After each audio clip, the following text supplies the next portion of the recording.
Hey guys, Ron with Vengeance Racing here. Wanted to introduce you to one of our latest creations. Oh man, oh.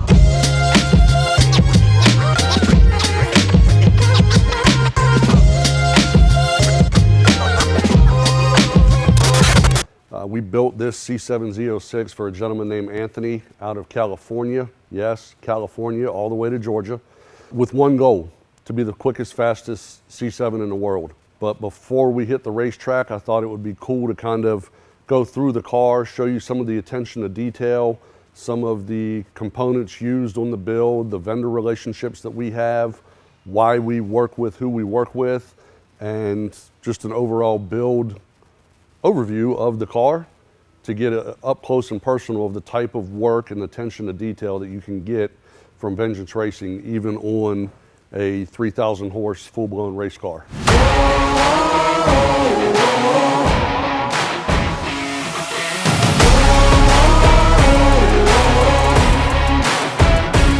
So as I mentioned, the owner of the vehicle, his goal was to build a world record-breaking C7 Corvette. He wanted to be the fastest C7 in existence that he's aware of, powered by a Gen 5 LT engine. If you take a look at the car, it's a stock-bodied C7 Z06, all stock panels. The only thing that you'll really notice aesthetically is obviously the hood, which once I take it off, you'll understand why with the beast of an intake and turbo system that's under the car, and then the drag wing as well. Both of these items happen to be carbon fiber. We worked with LG Motorsports out of Texas. The hood was a custom one-off to fit this particular engine combination, and the drag wing is something that they produce for the C7 community already that we added to the vehicle. Everything else, you know, headlights, taillights, brake lights, all retain full functionality, but other than that, this car is all business.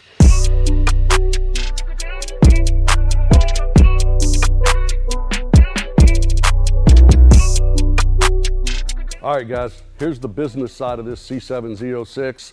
We'll start off with a Noonan billet block sent to late model engines out of Houston, Texas. LME's been our go-to for years for all of our LS and LT short block and engine combinations.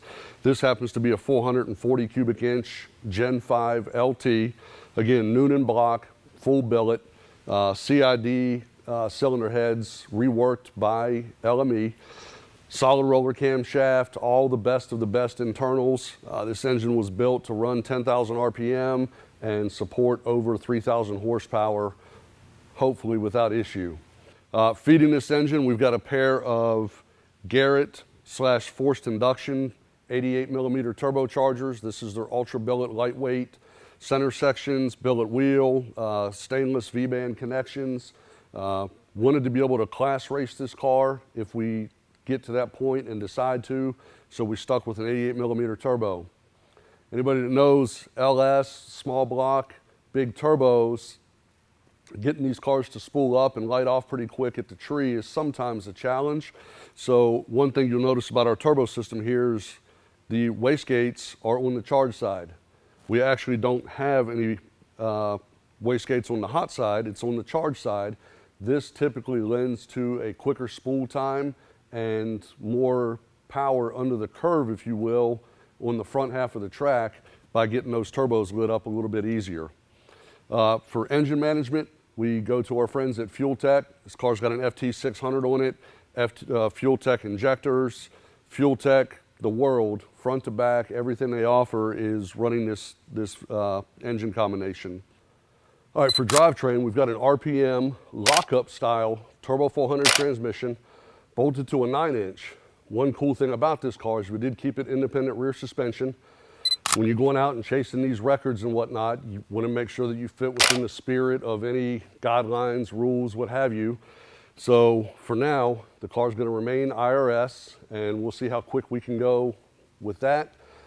We're going to focus on the Corvette record, the Gen 5 record, and then also the overall IRS record for late model performance vehicles. Fuel is delivered via a Aeromotive spur gear mechanical belt-driven pump with an Aeromotive regulator supplying those big Fuel Tech injectors. We're running the car on M1 methanol. We just came off the Fuel Tech mainline hub dyno a week ago. The car made right at 2,700 rear wheel horsepower at about 45, 47 pounds of boost.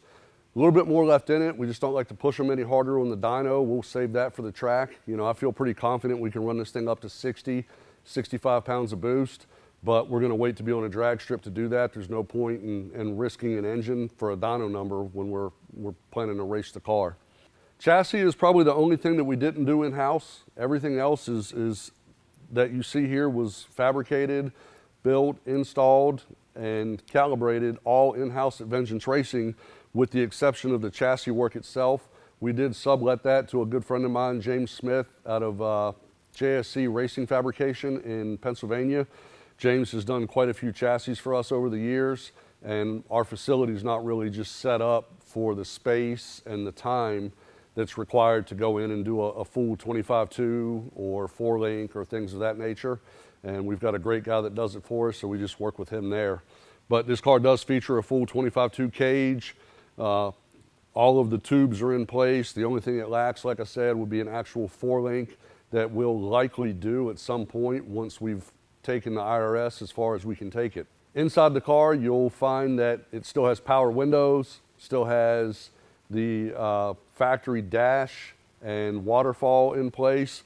We try to give this car very much not a street car feel, because we know it's clearly not a street car anymore, but we like it to look the part, you know, that it's a complete build. Windows go up and down, the door locks, poppers still function.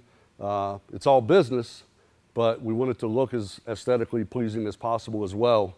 The less is more approach is clearly evident. It's throughout the car, front to back. The level of attention to detail is not something you find at many, many late model performance shops across the country, if they even have the ability to build a car of this caliber. Suspension and brakes, we do have TBM race brakes from Motion Raceworks on all 4 corners.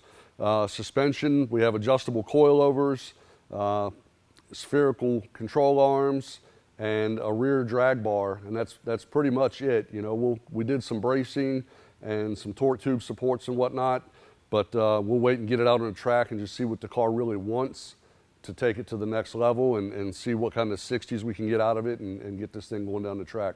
That's pretty much it. The next video you see will hopefully be making some 8th mile hits, and then we'll work our way up and run this thing out the back. Obviously, we want to run some low 4s in the 8th and get into the low 6s in the quarter. I don't know that we would ever touch a 3-second 8th mile with an IRS, but hey, we'll give it hell and see what it'll do. So follow along, keep your eyes out for the progress of this on the racetrack, and thanks for watching.